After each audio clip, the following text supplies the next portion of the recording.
What's up guys, Christian here with River Pools, and many of you know that we hold education of the utmost importance. It's central to everything that we do as a company. Recently we had a chance to sit down with Tyler and Greg from the Pool Chasers podcast, and we came to find out quickly that their core values aligned perfectly with ours. So we wanted to take the opportunity to learn more of their origin story throughout their time here, and we thought you would like to hear it as well. Have a listen.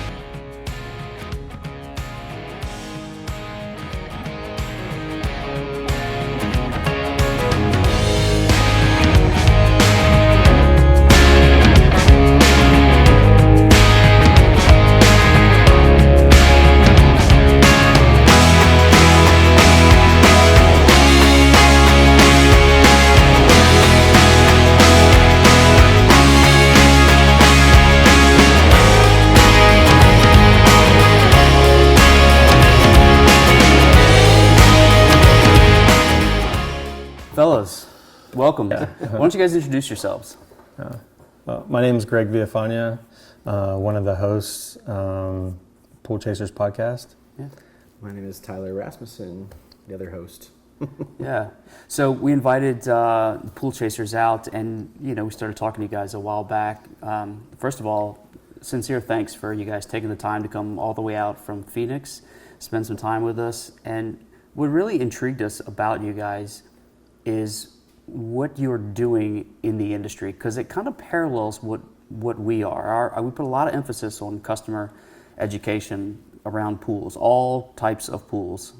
As a fiberglass installer, manufacturer, we know that education is, leads to knowledge leads to power, and empowering the homeowner is a huge thing when it comes to selling something as large as a pool. But you guys are doing a lot with education and knowledge and empowerment as well. Why don't you guys start off, tell us a little bit about what's your mission?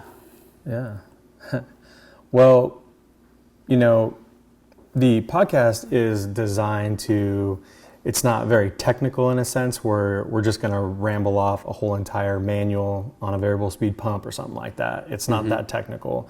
But what we do is we bring in leaders of the industry to come on the show and talk about everything from pool chemistry, pool chemical testing companies, remodelers, experts in plastering, builders, service companies, all kinds of things like that. Because at the end of the day, what we really want to do is inspire other people out there to maybe take a few steps forward in getting educated or trying to find a mentor or joining some of these groups to make yourself better. Because a lot of these people are owner operators, or they're just owners that don't really have a clear direction to go in. So even just listening to people that had a struggling business, because that's really the flow of the podcast. We usually open it up with what's your background, how did you get into the pool industry, and where are you at now? What does the future look like? And how'd you get there? And usually they talk all about that, and it's really cool because just like a lot of the other successful CEOs that you might see on TV or other podcasts, they had many years where they struggled, and so did these successful pool professionals. They struggled for a while, and they talk about the day they woke up and they decided to go to these different trade shows and go to these classes and start networking with other pool professionals. And that's really what the podcast is designed to do, and it's convenient. That's what it's all about. Nice. So to back up a little bit, the podcast was, we were driving one day to our company retreat actually, and talking and listening to Gary Vee, which a lot of people are familiar with, we talk about a lot.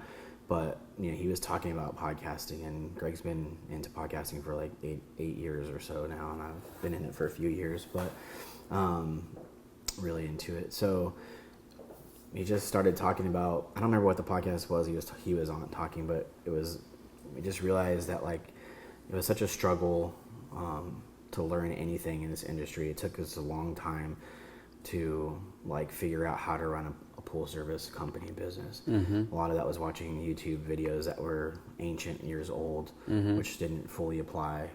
Some of it still applied the basics of it, but a lot of the new era stuff. You know, he luckily was the social media manager. We had that advantage, but we had to figure out how to do the pool stuff and run the pool side of it. So we tried to find information how to run a business. I'd search all the time, and there's really not a whole lot out there. And you know, if it was, like, it took us forever to find. And we actually had a friend, Brett Guru, who came out with a podcast. I remember him. I was out in the backyard cleaning pools, and he's like, "Hey, check this guy out. He's doing something with podcasts." Actually, that's the first time I ever heard a podcast, was his. And we thought it was really cool, kind of like twist to it. And you know, we always talk about like timing. It was just probably not the right timing for it, because podcasting hadn't taken off then. So, but anyways, we really wanted to establish a platform for education and learning a lot for ourselves too, because it helped. Right.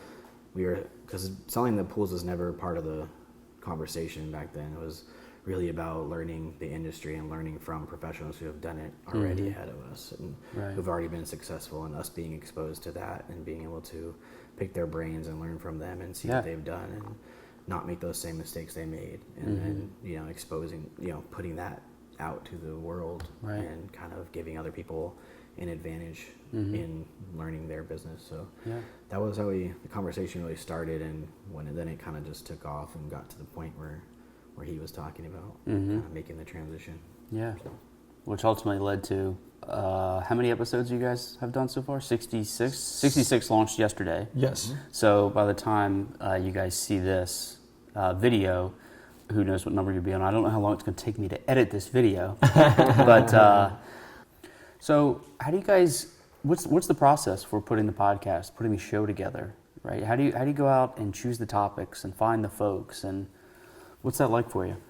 Yeah, I mean, it's funny you say that. We have like this huge whiteboard. I mean, it's like the size of a garage. We don't have it anymore. We actually put it into like a digital format, but it was a huge whiteboard, and it had all the lists of topics we wanted to talk about, manufacturers, different diagrams of, you know, the podcasting process, and all the things that actually make the pool industry what it is, because it's going in every direction to make, you know, the industry what it is. So that was a really good start for us in kind of being aggressive with going after certain people and companies to actually have on the podcast. But, you know, at the end of the day, it's all about, you know, the people we've met and networking with other people, and they've actually you know, referred other people to us, like, oh, you got to interview so-and-so. Like, they run an incredible, like, finance department, HR department, or their service department, whatever it may be. And that's why it's so important for us to even be at all these different trade shows, because, you know, that's the way we met, you know, you guys, River Pools, was actually by being at these shows and being like, you know, and you can get a good feel for people, meeting them in person, just how kind, sincere, and how much they genuinely care about the industry. And that's a really good place for us as well. But I will say, you know, a lot of things that people don't talk about is like how glamorous pools are. I mean, every TV show, everything from, I always say like the Kardashians is a funny one. I'm always watching like trending TV shows to see like, what is it about this that people are just so attracted to? Every time they go to another sister's house, they're panning from the pool first. It's like at Chloe's house, it's like the pool first. And then it's like at Kim's house, pool first. And there's all these different things. I was just talking about the cover, it might be GQ magazine, but Brad Pitt's on the front. Like, it's his big face, aviator shades, and there's a swimming pool in reflection. So I think that a swimming pool is just such a beautiful, iconic, fun thing that, like, if you're a pool professional, like, how can you not love it? Every time you see a pool, it's just like, that's me. I might not have built that or, designed it or whatever, but it should be like, you see other pool professionals, like, you should like nod your head or wave or something like that. Like when another Volkswagen goes down the street or a Harley drives past another Harley, they wave, they honk, whatever. And that's what we're looking forward to one day. That's cool stuff. Yeah. Fellas, appreciate you coming in. This is definitely a highlight for my career in the pool industry, getting to spend some time with you guys for a few days. I love seeing the joy on families' faces when we show up to to put a pool on the ground, and love meeting other folks out there trying to push the education and share the wealth of knowledge. And you guys are certainly doing that. Thank you very much for your time. Hey, it's fun hanging out with you guys. Thank you so much. Appreciate it. Guys, we really appreciate having the Pool Chasers out here. I'm Christian with River Pools. We hope that the information today has been helpful for you. If you have not already, go out, subscribe to their podcast, follow them on Facebook and Instagram. Check these guys out. They've got a lot to offer to pool pros and homeowners alike. So stay tuned. We've got more content coming out very soon. Catch the wave.